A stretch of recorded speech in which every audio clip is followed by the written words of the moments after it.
Hey, what's up, guys and girls? This is Midori, and I'm back with another episode of Draw Midori. Now, salutations, guys. What's up? Welcome back. Today, I will be working with Catalyst, and she is one of the new skins for Season 10. She kind of reminds me of Lynx.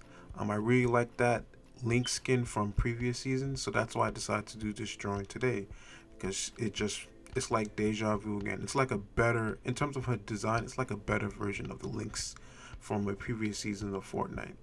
Now, as you can see, I already started off with the skeleton pose. To get the pose down, I plot out all the proportions of the character. The circle balls represent the joints of where her arms and her legs are going to bend. Also, when it comes to drawing a pose of the character, you also want to keep in mind of the indication of her spine.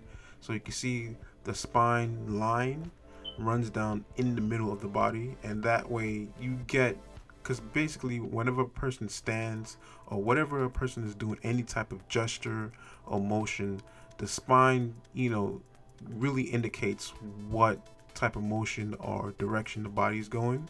So usually I focus on the spine a lot when I'm plotting out the gesture of my character. And after I'm done with that, then as you can see, I'm pretty much layering on top the skin and the clothing of whatever character or object I'm drawing. So that's pretty much what I'm doing now. And again, this is a 3 to 4 to 5 hour drawing, so it's going to have a little bit more detail than the shorter drawings that I did earlier this week.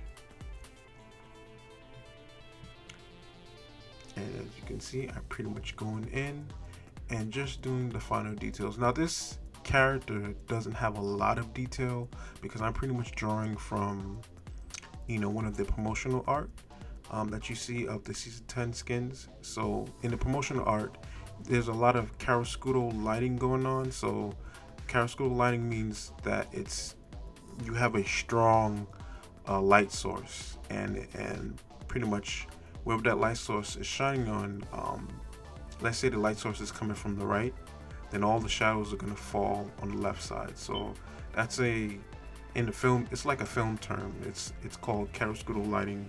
You can pretty much look that up. And another light source is going to be from the power electricity from her hands.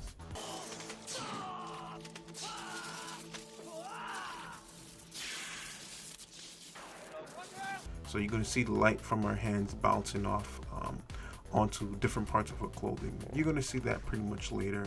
But for now, I'm in the second stage of the drawing where I am pretty much using the Copic multiliner. As always, I'm going with a really light multiliner starting out.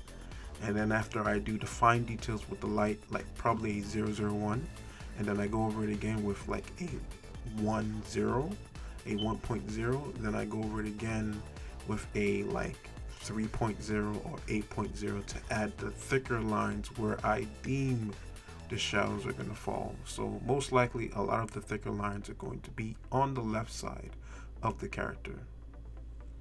Whenever I'm doing the face, I always go back in with a 001 because faces are usually small and harder to do the details in the face, so you have to remember to use a thin or a lighter multiliner.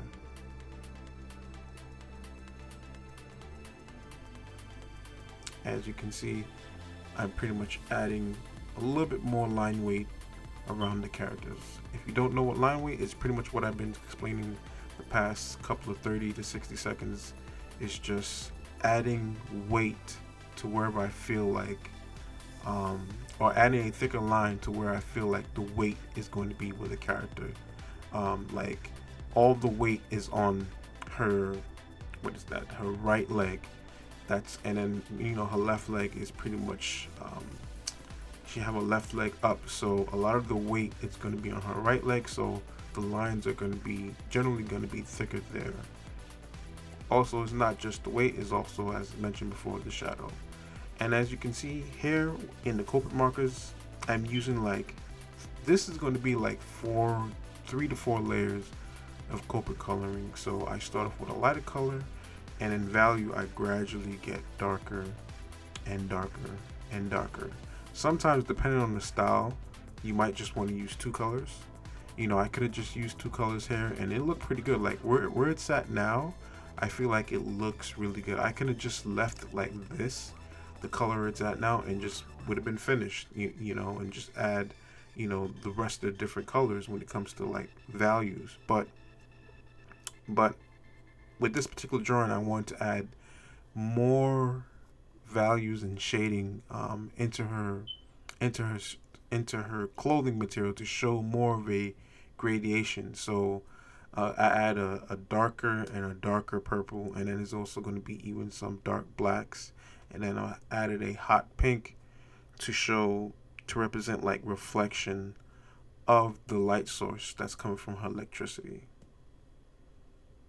And you can pretty much see it there. Yep. And if you don't know about Lynx, her fan lore is pretty much, her fan lore is that she started off in the real world and then she was transported into the Fortnite world, and then she pretty much was trained by a dojo master called Focus, the skin called Focus, and then, you know, her master got killed by, I think, another skin believe it or not, called Ultimo. You cannot win.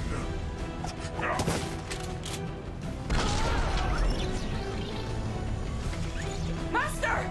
No! Ultima is supposedly a bad guy skin, and then she pretty much, before her master got killed, she pretty much got trained by Focus, you know, to fight Ultima, but then she pretty much never got a chance to fight Ultima. So that's pretty much the basic backstory on her. You know, it's pretty much a fan lore. I don't know if it's even canon to Fortnite, but that's the lore that a lot of the fans have made. Okay, guys, as you can see, the drawing is pretty much done. Thank you guys once again to join me, and you guys have a great day or a great night, and I check you guys and girls later. Midori out.